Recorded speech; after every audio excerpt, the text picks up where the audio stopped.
여러분 안녕하십니까? 지금 본 강좌는 이제 국민기초생활보장법만을 따로 떼서 여러분이 보는 시험 과목에 대비하기 위해서 진행되는 강좌고요. 일단 전체적인 강좌 수가 그렇게 많지가 않습니다. 뭐 좀 전에도 말씀을 드렸습니다만은 국민기초생활보장법의 법령하고, 다시 말하면 법령이라 그러면 국민기초생활보장법, 그 다음에 시행령까지죠. 시행규칙에는 여러분도 아시겠습니다만은 일단 법률에 포함되지 않는다. 그리고 실제로 보시면은 시행규칙은 별 내용이 그렇게 없어요. 많이 없습니다. 그래서 이 국민기초생활보장법과 그 다음에 국민기초 생활보장법 시행령까지 해서 강좌가 진행이 돼요. 그래서 전체적인 이론 강좌가 보통 이제 적으면 한 네 강좌 정도, 네 타임에서 많으면 5인데 아마 한 4강좌 정도 나갈 것 같고요. 그다음에 요걸 기초로 해가지고 문제풀이가 나갑니다. 문제풀이가 해서 보통 한 2회 정도나 또는 많으면 한 3회 정도까지 해서 예상이 되고 있어요. 그래서 전체적인 강좌가 한 6, 7강좌로 끝납니다. 자, 제가 서두를 뭐 짧게 하고요. 제가 본론부터 말씀을 드리죠. 사실 이 국민기초생활보장법이 법이죠. 말 그대로. 이 수강하시는 여러분들 중에 이 법을 조금 공부를 해보거나 또는 접해보신 분이라면은 접근하시기가 수월하시고, 또 제가 무슨 말씀을 드리는지를 빨리 캐치하실 것 같은데, 나는 뭐 태어나서 법을 한 번도 공부해 본 적이 없다. 그러신 분들도 아마 상당수 계시리라고 생각이 들어요. 근데 이런 경우에는 뭐 미리 어떻게 보면은 하나의 요령일 수도 있고 하나의 정도, 다시 말하면 답일 수도 있는데, 뭐 법에 답은 없습니다만은 이거는 법이기 때문에 이론 설명이나 배경, 뭐 법학적인 이론 이런 건 아무것도 필요 없습니다. 그냥 누가 더 많이 보고 많이 외우고 있느냐가 관건이에요. 그러니까 여러분이 앞으로 남은 시간 동안에 시험 보시기 전 시험 그 남은 기간 동안에 하루에 한 번 이상씩은 이걸 1회독을 하겠다. 그죠? 중요한 파트는 제가 이제 말씀을 제가 드릴 것이고요. 그걸 계속 무한 반복으로 나는 돌릴 것이다라는 것이 가장 빠른 길입니다. 법령은 내용 그대로를 내기 때문에, 그죠? 이거를 모르고 있으면 그냥 틀릴 수밖에 없습니다. 여러분 유념하셔야 돼요. 다른 것들은 제하고 자기 스스로, 여러분 학교 다닐 때 시험 보실 때 생각해 보시면 현장에서 그냥 스스로 이론을 만들어내죠. 그래서 이건 아닐 것 같아, 이건 아닐 것 같아, 이건 맞을 것 같아 라고 소위 찍는 경우도 있는데, 이 법령은 그게 되지를 않습니다. 그래서 이 내용이 사실 굉장히 지엽적으로 나올 가능성이 굉장히 큽니다. 왜 그러냐면 법령이 딱 하나거든요. 국민기초생활보장법이 딱 하나인데다가 문항수가 40문항씩이나 돼요. 그렇죠? 40문항씩이나 되기 때문에 되게 많다. 이런 다른 어떤 국가시험이라든지 이런 것보다는 문항수가 상당히 많은 겁니다. 그렇다는 얘기는 국민기초생활보장법의 내용뿐만 아니라 시행령의 내용까지도 굉장히 디테일하게, 좀 자세하게 들어갈 확률이 되게 높다라는 얘기예요. 여러분 그런 부분 유념하신다면 이걸 계속적으로 반복을 해서 짧은 시간이지만 여러분 거화시키시는 방법밖에는 정도가 없습니다. 여러분 이해하시겠죠? 제 말씀 무슨 얘기인지요? 따라서 제가 처음 볼 때 좀 꼼꼼하게 한번 같이 좀 정리하면서 보도록 하겠습니다.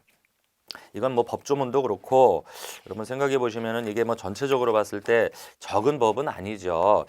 그런데 이 조항수로 봤을 때는 법만 봤을 때, 시행령은 빼고 법만 봤을 때 한 50여 개 조항 정도가 돼요. 50여 조항이 되는데 그 중에서 40문제를 낸다는 얘기는 적어도 한 조항에서 한 문제, 내지는 그 조항에 관련된 시행령에서 한 문제를 예상하면 딱 떨어지는 것이죠. 40문제가. 그러니까 꼼꼼하게 다 외워라라는 것밖에는 안 된다는 거죠. 그게 또 가장 빠른 방법이다.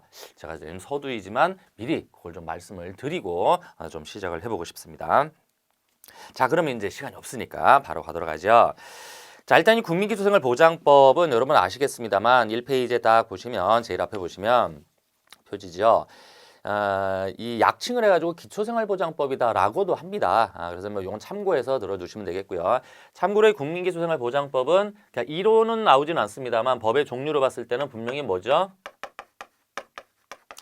공공부조법이에요. 공공부조법의 아주 대표적인, 우리나라의 대표적인 법이 이 국민기초생활보장법이다. 그 밑에 바로 보시면은 제정 연도가 나와 있죠. 제정일이 나와 있어요.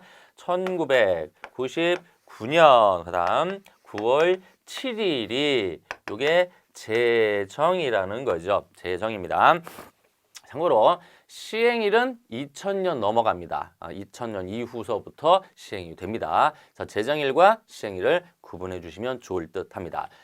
미리 뭐 나왔으니까 말씀인데 이 다시 말하면 공공부조법이고 국민기초생활보장법인데 그러면 이 제정연도 1999년 9월 7일 이전에는 뭐였냐 이렇게 되는 거죠. 이전에는 이 법이 없었을 테니까요. 국민기초생활보장법이 없었을 테니까 이거는 생활보호법이라고 있어요. 자, 요건 참고를 하세요. 이전에는 생활보호법이 있었다. 근데 요것이 성격이 요건 굉장히 시혜적이라는 얘기죠. 국가에서 은혜를 베풀어 준다. 불쌍한 사람에게 가난한 사람에게 은혜를 베풀어 준다라는 성격이 되게 강했다. 그런데 99년에 국민기초생활보장법이 제정되면서 법적 성격이 좀 바뀌어요. 그죠?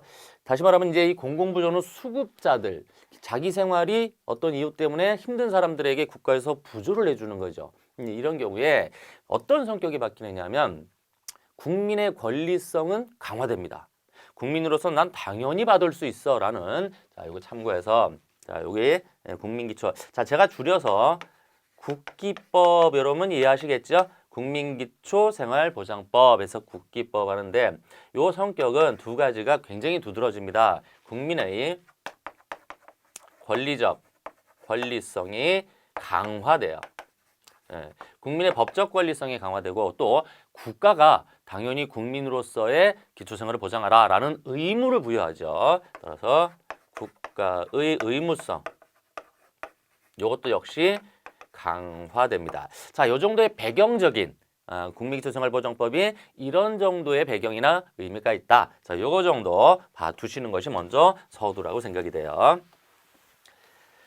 자, 아까도 말씀을 드렸다시피 법조문 내용의 하나의 한 문제다라고 생각할 정도로 밀도 있게 보시길 바랍니다. 바로 들어가겠습니다. 자, 1페이지 가보시면요. 자, 여기 제목에 국민기초생활보장법에서 2단 비교했어요. 제가 좀 전에도 말씀을 드렸는데 법률하고 그다음이 법령, 다시 말하면 시행령까지이기 때문에 일단 2단 비교가 들어가 있습니다. 제가 이거 두 개를 대비해서 한 이유가 그렇죠. 관련 조문에 있는 시행령까지 같이 보자. 이런 연습을 하자라는 의미예요. 1조 바로 가겠습니다.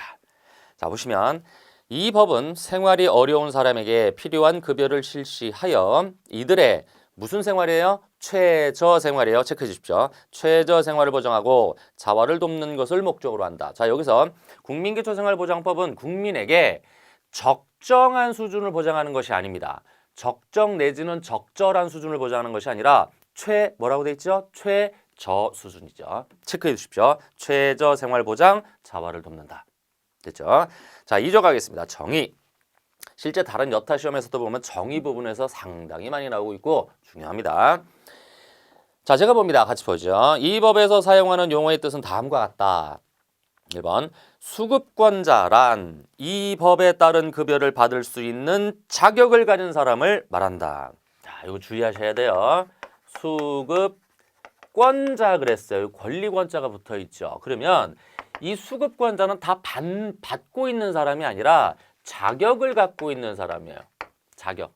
나는 받을 자격이 있다라는 거죠. 두 번째 비교하시는 게 왜 제가 써놨느냐. 2번 수급자란 이 법에 따른 급여를 받는 사람이에요. 수급자 그러면 여기 권자가 없어요. 그냥 수급자예요. 그럼 이건 실제로 이 자격에 의해서 받고 있는 자, 요 법대로 써야 되겠죠. 법령대로 받는 사람. 요 받는 사람을 수급자라고 합니다. 이 두 개는 분명히 구분해 두셔야 합니다. 수급권자, 수급자.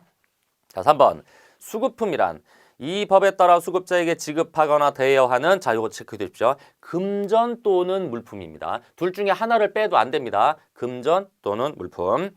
4번 보장기관이란 이 법에 따른 급여를 실시하는 국가 또는 지방자치단체를 말한다. 자, 여기서도 보장기관은 국가다 틀려요. 왜? 지자체가 없어요. 또는 국가 없이 지자체다 이래도 틀려요. 무슨 얘기인지 아시겠죠? 국가 또는 지방자치단체 둘 다예요. 국가 또는 지자체란 얘기입니다. 두 개입니다. 분명히 기억하시고요. 자, 5번 부양의무자란 수급권자를 부양할 책임이 있는 사람으로서 수급권자의 자, 요거 외우셔야 됩니다.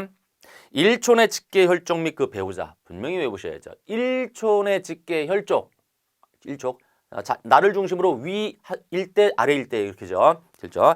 그다음에 그 배우자. 분명히 배우자입니다. 형제 자매 아니에요. 배우자입니다.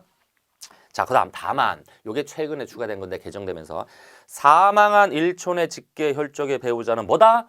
제외다. 분명히 기억하십시오. 일촌의 직계 혈족의 배우자, 일촌의 직계 혈족 및 그 배우자. 그런데 단서가 있어요. 다만 사망한 일촌의 직계 혈족의 배우자는 제외다. 그죠? 6번 최저 보장 수준이란 용어 잘 보십시오. 무슨 수준이에요? 최저 보장 수준이란 국민의 소득 지출 수준과 수급권자 가구 유형 등의 생활 실태, 물가 상승률을 고려하여 법 제6조에 따라 급여의 종류별로 공표하는 금액이나 보장 수준을 최저 보장 수준이라고 한다. 자, 여기서 주의할 건 지금 2조 6항을 하고 있죠. 만약에 문제에서 다음 중 국민기초생활보장법 2조에서 말하는 최저 보장 수준을 결정할 때 고려해야 할 것은 그럼 뭐예요? 그렇죠. 그 중간에 있죠. 국민의 소득 지출 수준, 수급권자 가구 유형 등 생활 실태, 다음 물가 상승률. 이거 뭐 하자? 암기하자. 바로 이겁니다. 7번 최저 생계비란 국민이 건강하고 문화적인 생활을 유지하기 위하여 필요한 최소한의 비용으로서 자, 요거 몇 항 이런 건 암기 안 하셔도 됩니다. 제20조 2 제4항에 따라 보건복지부 장관이 계측하는 금액을 말한다. 그 뒤에 장까지 가보죠. 자, 계측이라는 게 뭐죠? 그렇죠. 그냥 미리 계산해 본다 이런 얘기죠. 이것도 사실 바뀐 겁니다. 이 계측이 과거에는 공표하는 이랬는데 지금은 최저 생계비는 공표하지 않습니다. 계측입니다. 분명히 체크해 두십시오. 자, 그 다음 장에 이 법률만 일단 다 보겠습니다. 8번 개별 가구란 이 법에 따른 급여를 받거나 이 법에 따른 자격 요건에 부합하는지에 관한 조사를 받는 기본 단위로서 수급자 또는 수급권자로 구성된 가구를 말한다. 이 경우 개별 가구 등의 범위 등 구체적 사항은 뭐로 정한다 그랬어요? 대통령령으로 정한다. 그러면 1장에 개별 가구가 나와 있습니다. 일단 요거는 추후에 보죠. 잠시 후에. 자, 9번입니다. 다시. 소득 인정액이란 보장기관이 급여의 결정 및 실시 등에 사용하기 위하여 산출한 개별 가구에 자, 요거 주의하십시오. 소득 평가액과 그다음 재산의 소득 환산액을 합산한 금액이다 그랬습니다. 그렇다면 아주 간단한 도식이 하나 나옵니다. 소득 인정액은 뭐와 뭐의 합이죠? 개별 가구의 소득 뭐죠? 예, 소득 평가액 더하기 그다음 재산의 소득 환산액. 자, 요거 분명히 기억하세요. 소득 인정액은 소득 평가액에다가 소득 환산액을 더한다. 이게 뭡니까? 소득 평가액은 내가 실제 번 소득, 그죠? 뭐 100만 원 벌었다, 100만 원 벌었다 이거죠. 이거를 얼마 벌었다 실제 평가해 주겠다. 환산이라는 건 여러분 그런 사람 있어요.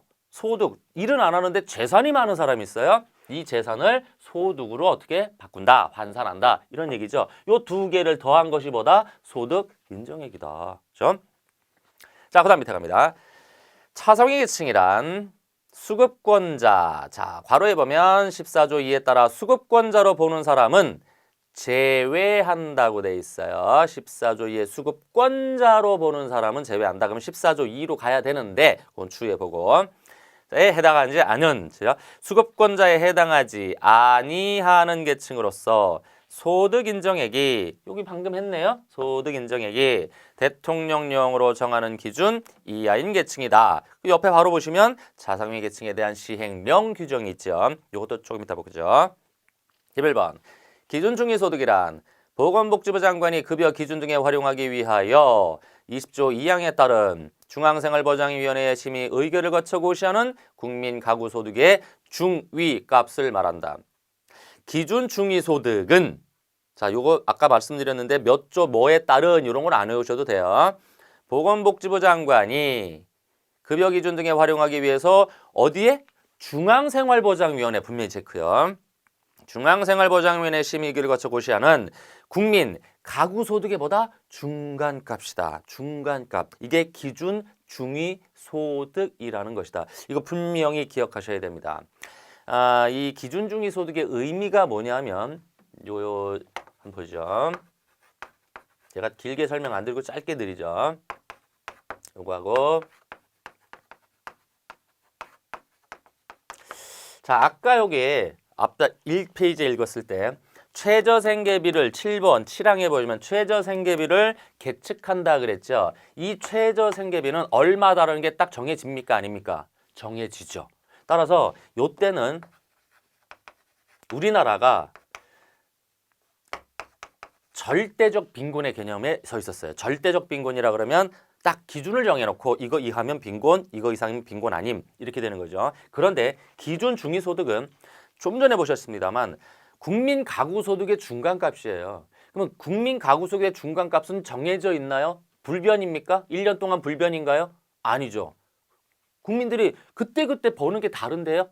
그러니까 매년 달라지게 됩니다. 이건. 이해되십니까? 그러니까 이게 달라지기 때문에 이 절대적 빈곤이 상대적 빈곤으로 갑니다. 상대적 빈곤으로 가요. 그러니까 기준 중위소득에 미치느냐 미치지 못하느냐. 기준 중위소득이 뭐 100만 원 그러면 우리가 계속 100만 원이 아니죠.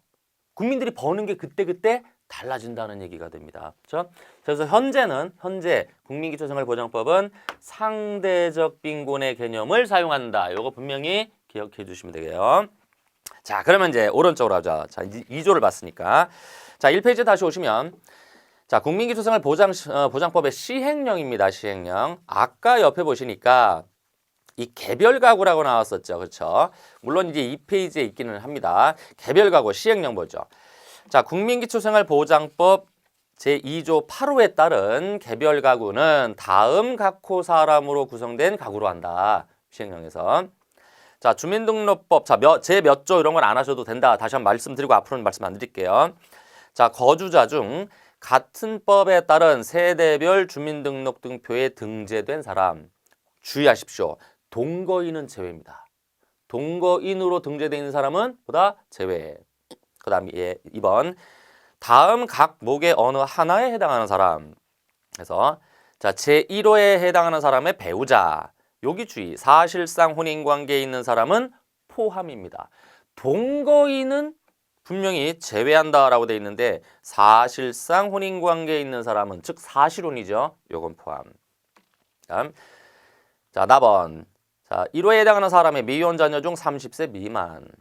다음 4번. 자, 제 1호에 해당하는 사람과 생계 및 주거를 같이 하는 사람. 그 다음 2항. 자, 1항에 불구하고 다음 각호 어느 하나에 해당하는 사람은 개별 가구에서 제외다 그랬어요. 이 개별 가구에서 제외되는 거 체크하십시오. 1번. 현역 군인 등 법률상 의무를 이행하기 위해서 다른 곳에서 거주하면서 의무 이행과 관련 생계를 보장받고 있는 사람. 이해되시죠? 두 번째. 외국에 최근 6개월 동안 통산하여 전체 합쳐서 90일을 초과하여 체류하고 있는 사람. 한번 형의 집행 및 수용자 처우에 관한 법률 및 치료 감호 등에 관한 법률 등에 따른 교도소, 구치소, 치료 감호 시설 등의 수용 중인 사람. 제외입니다. 지금 제외되고 있는 사람이에요. 네 번째. 법 32조에 따른 보장시설에서 급여를 받고 있는 사람. 4번. 실종 선고 절차가 진행 중인 사람. 그대로 외우자 그랬어요. 6번. 가출 또는 행방불명으로 경찰서 등 행정관청에 신고된 후 1개월이 지났거나 가출 또는 행방불명 사실을 특별자치시장, 특별자치도지사, 시장군수구청장 괄호는 빼고요. 확인한 사람. 자, 그 밖에 1항 1호에 해당하는 사람과 생계 및 주거를 달리 한다고 시장군수구청장이 확인한 사람. 자, 그 다음에 아까 3조에 가보시면 차상위 계층이 나와 있었어요. 그렇죠? 바로 옆에 있죠. 차상위 계층. 10번에 있죠. 자, 법 제2조 10호에서 소득 인정액이 대통령령으로 정하는 기준 이하인 계층이란 요거 반드시 기억하십시오. 현행법에서 법령에서 차상위 계층의 의미입니다. 소득 인정액이 기준 중위소득 아까 요 보신 거 11번 기준 중위소득의 100분의 50 이하인 사람을 말한다. 기준 중위소득이 소득 인정액이 기준 중위소득의 100분의 50 이하인 사람입니다. 그냥 그대로 암기해 주세요. 자, 그다음에 법의 3조 갑니다. 자, 급여 기본 원칙이에요.